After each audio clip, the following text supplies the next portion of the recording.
Baik pemirsa, dimanapun Anda berada pecinta sepak bola Indonesia, inilah dia waktunya kick-off babak yang pertama. Kita lihat kali ini, selamat menyaksikan. Oke, para pemirsa dimanapun Anda berada, mengabarkan langsung dari studio pada pagi hari ini di presentasi perdana satu ini yang nampaknya akan sedikit menegangkan, ya Bung. Oke, Bung Har, bagaimana kabarnya? Alhamdulillah. Baik Bung Dul, by the way perihal kompetensi dan tujuan pembelajaran PAI menurut referensi yang telah Bung Dul cari dan dapatkan sebelumnya itu bagaimana Bung? Oke Bung Har, sejauh ini menurut sumber yang saya temui di berbagai laman media, kalau kita lihat secara etimolognya, kompetensi itu berasal dari bahasa Inggris nih Bung, yakni kompetensi yang berarti kecakapan atau kemampuan Bung. Tetapi menurut Kamus Besar Bahasa Indonesia, kompetensi adalah kewenangan atau kekuasaan untuk menentukan atau memutuskan sesuatu. Oke, kalau menurut data yang pernah Bung Har temui nih, kira-kira apa aja sih salah satu faktor keberhasilan dalam sebuah lembaga pendidikan? Kalau menurut data yang saya pernah temui itu salah satunya guru Bung.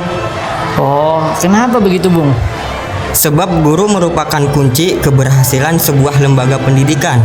Baik atau buruknya perilaku atau cara mengajar guru akan sangat mempengaruhi citra pendidikan. Maka dari itu, kompetensi adalah seperangkat tindakan cerdas, penuh tanggung jawab yang dimiliki seseorang sebagai syarat untuk dianggap mampu oleh masyarakat dalam melaksanakan tugas-tugas di bidang pekerjaan tertentu gitu Bung. Luar biasa sekali berarti ya, dampak sebuah pola ajar seorang guru sampai-sampai bisa menjadi salah satu faktor keberhasilan sebuah lembaga pendidikan. Jelas Bung, di samping menjadi salah satu faktor, macam-macam kompetensi juga memiliki beberapa tujuan dong Bung, pastinya. Betul sekali Bung, dan di antara lain macam-macamnya adalah yang pertama nih Bung, kemampuan dalam bidang kognitif.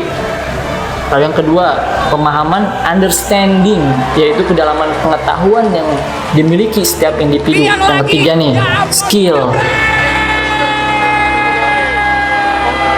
Yang keempat, value atau nilai, yaitu norma-norma untuk melaksanakan secara praktik tentang tugas yang dibebankan kepadanya. Lalu yang kelima, attitude atau sikap. Yang ini mungkin menjadi garis besar nih Bung dalam pendidikan formal atau non formal. Dan yang terakhir yaitu minat atau interest, yaitu kecenderungan individu untuk melakukan suatu perbuatan. Bukan begitu Bung Har? Betul. Oke, tadi kita bicara tentang tujuan dari macam-macam kompetensi nih Bung. Menurut sumber yang pernah Bung Har temukan, apa saja nih kira-kira kompetensi yang harus dimiliki seorang pendidik? Sudah barang tentu, seorang pendidik harus memiliki keterampilan diantaranya dalam melihat karakteristik siswa dari berbagai aspek kehidupan, baik itu moral, emosional, maupun intelektualnya. Lalu, kemampuan personal yang mencerminkan kepribadian yang mantap, stabil, dewasa, arif dan berwibawa, menjadi teladan bagi peserta didik dan berakhlak mulia.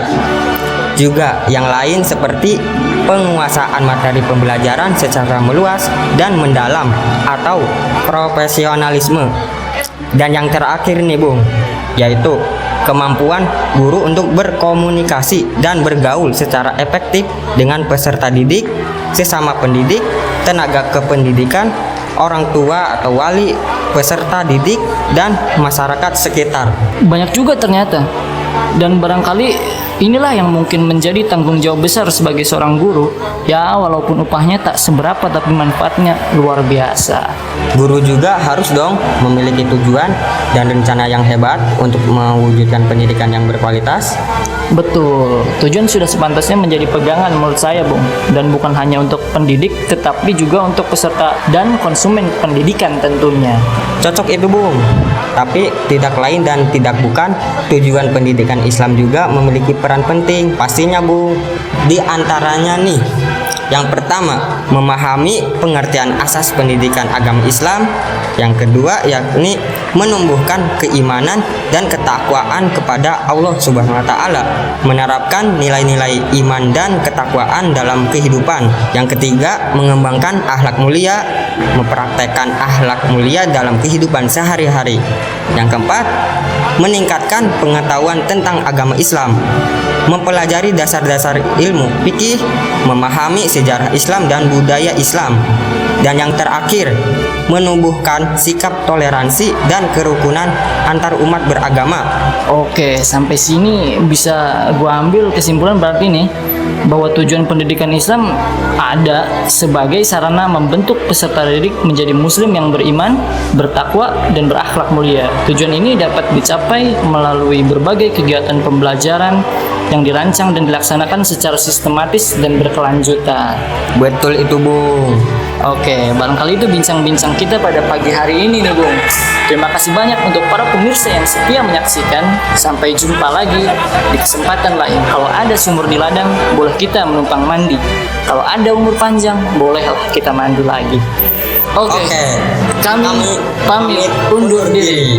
Gua Bung Har. Gua Bung Dul. Terima kasih.